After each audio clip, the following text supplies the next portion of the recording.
So once you start working as a nurse, you're going to start hearing about being on call, being pushed back, being canceled, and being floated.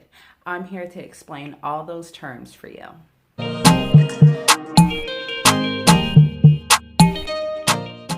Hey guys, welcome back to the Momma Nurse channel where we discuss everything nursing, motherhood, and lifestyle.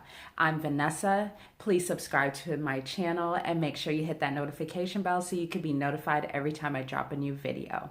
Without further ado, let's get into all of these terms that you'll learn. So when you hear the term float or you're being floated, that's when you're working on another unit or at a sister facility for the entirety of your shift.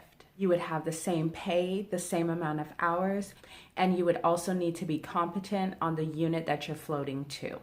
This is used to help out the staffing needs of other units and the sister facilities. Canceled.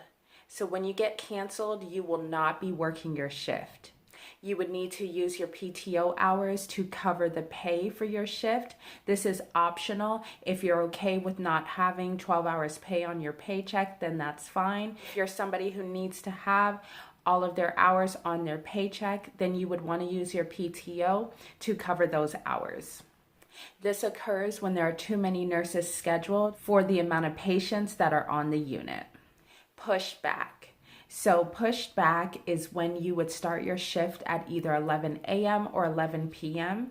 That's typically what the time that they would do for being pushed back in my area, at least. If you live in another area and your pushback times are different, drop it down in the comments so that we can see what's really out there. So this is used instead of canceling somebody because then they still have the ability to call you in and still have coverage if the census were to rise.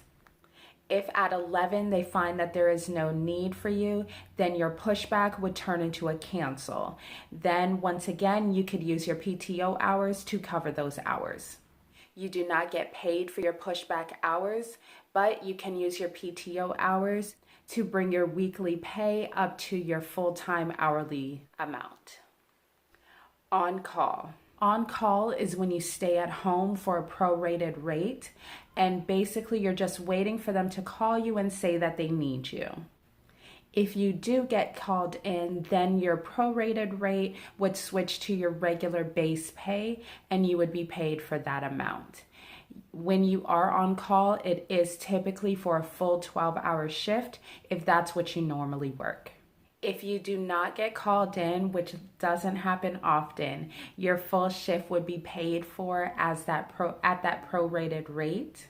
Some facilities do require at least one on-call shift of their choosing per month for nurses. So this is something good to bring up in an interview to find out if this would be required of you. I have worked at a facility in the past that required this. My current facility does not require on-call shifts. Make sure you check out the description box before heading out. I always have good tips and links for things that are useful for other moms out there and other nurses out there. So make sure you check out the description box before you leave. All right, guys, so that's it as far as being pushed back, being on call, canceled, or floated. If you have any questions, drop them down in the comments. Let me know what type of unit you work on. And until next time, stay safe, be well, and live life.